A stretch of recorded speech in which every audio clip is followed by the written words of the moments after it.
Honestly, this first month of being baptized was crazy. I'm reading a lot of books. I'm studying the word. I got baptized last month, literally in August. August 2nd was my baptism date. So, whoop, so excited. I went to a conference all the way in California, which was really fun. Got to create deeper connections with some of the people in my church. I got to know them a bit better. I don't know why my brain was operating like that. Yeah, I got to know them better. I got to just explore the city and eat lots of food. Although I wasn't feeling too good on the last 2 days, so I don't know what Disney's putting in their food, but my stomach was not agreeing with me. Anyways, that's besides the point. TMI. Um, you know, I feel like I've been blessed in many ways, but I'm also feeling challenged in many ways. And the ways that I'm feeling challenged is in the ways that I'm also feeling blessed. So, I I'm getting more clients, which is great, but now with more clients, I'm dealing with a lot of different personalities. I have to manage more people. I have to stay on top of more people. I have to organize my schedule better. I have to hold them accountable and try to text them as often as I can. And sometimes it feels like so much that my brain just wants to explode because it's like I don't want to drop the ball. I don't want to fail. Like I have such a fear of failing that I'm just like, all right, I don't want to mess this up. Like if I mess this up, then it's over and I can't do anything. But really, the the consequences are fairly small compared to the consequences that I'm thinking of in my head. A month after my baptism, in that month, I've experienced so much wisdom and so much growth and just changes in how I talk to people and how I interact with people, um, how I give people advice because now I no longer just give people advice from my point of view. I actually tell them like what my thoughts are, but I don't tell them what to do. I tell them to pray to God about what I'm suggesting them to do and to see if it applies in their life and to see if it works. Because if I'm the one that's telling them what to do, then I become their God. They become obedient to me, and I don't want that to happen. I don't want to lead people in the wrong way, especially because my understanding is flawed. Proverbs 3:5 says, lean not on your own understanding. Um, it's like I know more and more now that as humans, we are naturally flawed. Like, we are always going to be drawn to sin, whether we think we're righteous or perfect or good. We're never good because our hearts are wicked. That's also another verse that I can't think of the name of right now, but our hearts are wicked and our hearts are deceitful. If our hearts are deceitful, we could be giving somebody advice from a empathetic and caring place, but we could still lead them in the wrong way because our hearts could change. Our hearts could our hearts could hold jealousy, envy, contempt, all these negative emotions that operate within us, sometimes underneath a shadow that, if we tell somebody to do something, it could sound good in theory, but it could actually be hurtful to them as well. So that's the main thing that I've been leaning on after this baptism is that I've changed the way that I've spoken to people. I no longer speak to people from a commanding point of view, but from a suggestive suggestive point of view. Like I suggest ideas, I suggest advice, I suggest verses, I suggest seeking counsel because I'm still new in this. I'm still a baby Christian. I could always say things from my worldview, but my worldview hasn't fully adopted Christ yet. I'm still learning more about Christ. I'm still learning more about God. I'm still learning more about the lifestyle that I'm supposed to live, like how I'm supposed to live it, why I'm living it. Well, I kind of know why, but that's besides the point. We say things to people and we mean good and well, but sometimes it's not always the best advice to take. Sometimes God works in ways that we can never comprehend, that seems backwards, but in his plans, it works. So, that's the main thing that I've been learning after my baptism is that um, I can't give advice the same way. And, you know, in a full essence, I've also learned that I'm not fully equipped, that I still need God to work on me daily.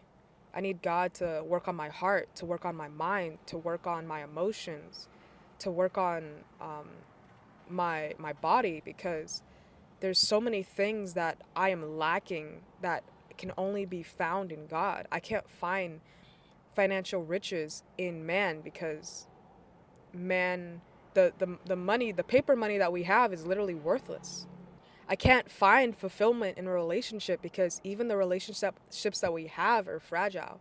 Whether somebody passes away or decides to change their mind or breaks up with us or just has a change of heart, like that's not forever. The only thing that's forever is Jesus, and the only thing that's forever is God, because they're with us ever since, even since before we were born, not even since we were born, ever since we were in the womb.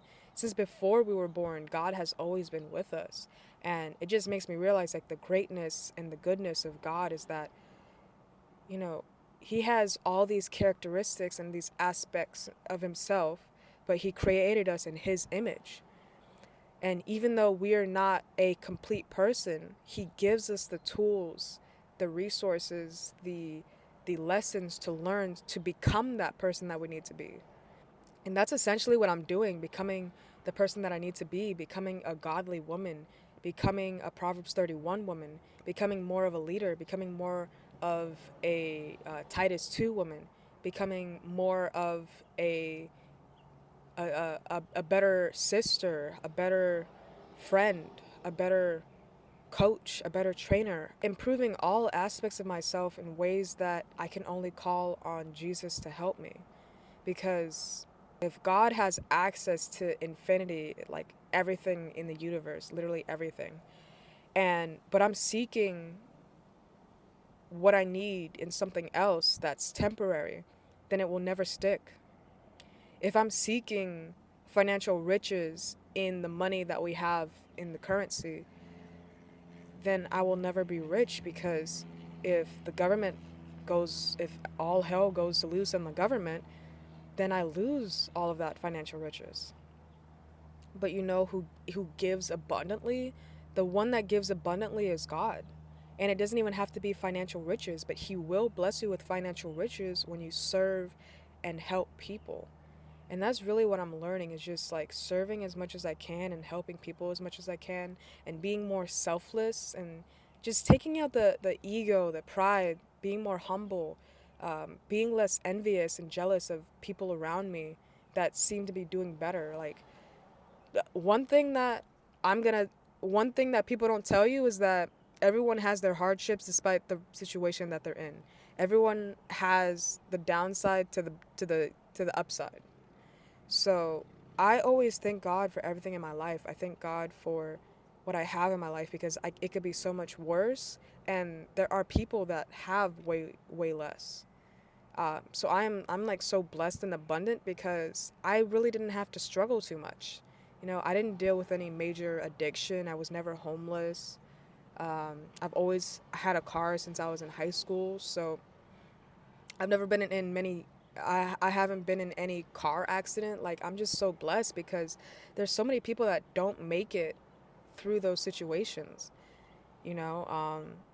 And like that's really the main key thing that I've been learning from my baptism is that God is always working on me, and I hope that God always works in you as well if you accept Him. So, um, yeah, those are the main lessons that I've learned from my baptism. If you guys enjoyed it, let me know down in the comments. Maybe let me know some of the lessons that you had to learn the hard way in your baptism, after your baptism, I meant. Whether you had hardships with your relationships, whether you had people turning against you, whether you had people that were questioning you. Like, I've experienced so much of that in my family and sometimes even the people around me. But like, you know, it's crazy that like once you give yourself up to God, everyone gets concerned but they're not concerned when you start getting into alcohol and sex and drugs and partying and worldly music, secular music, and doing things that you know you shouldn't be doing, like lying, cheating, stealing. Nobody talks about that. Nobody, criticizes people for that because it's so widely accepted. Not widely, but you guys know what I mean. Versus accepting God, accepting Jesus into your life, that is what they have a problem with. That is when they're like, whoa, hold on, wait a minute, you did what? And it's crazy because, like, giving yourself up to Jesus and, like, having eternal life is it's so powerful, but then people want to minimize it and want to downsize it and want to say that you made a mistake. People want to create an ultimatum where it's either them or Jesus. And you know what the verse says? You got to follow Jesus. I'll probably link that verse down below, but either you follow the world, you follow the world, which leads to death, or you follow Jesus and that leads to life. And I choose Jesus because I want more for my life. I want everlasting life. I want a life that's truly worth living, that provides me with peace, joy, happiness, self-control. Well, not happiness. Happiness is more of a worldly thing, but you know, the fruits of the Spirit. The fruits of the Spirit are life. So, yeah. Thank you guys for watching this video. I really appreciate it if you stayed until the end. This one was a little bit long-winded, but I hope you got some value from it. So please comment down below if you had any challenges after your baptism. This is only month 1, so I might keep an update series on this as well. Yeah, and if any major situation happened like after your baptism, like let me know. I know for me, I was expecting to get tested spiritually. I was expecting spiritual attacks. So far, nothing that I couldn't handle with the help of Jesus, but I'm expecting more heavy attacks coming, whether it's in my dreams, whether it's in real world. Like, people are gonna hate. So I'm just putting on the armor of God, which I got a t-shirt. You guys should see it. I might add a photo of it later. But I'm putting on the armor of God, Ephesians 6:11, and I am ready. I am ready for war because I am going to win, and I'm going to win because Jesus already won for me. So thank you guys for watching this video. Hope you guys enjoyed it. I'll catch you guys in the next video. Peace.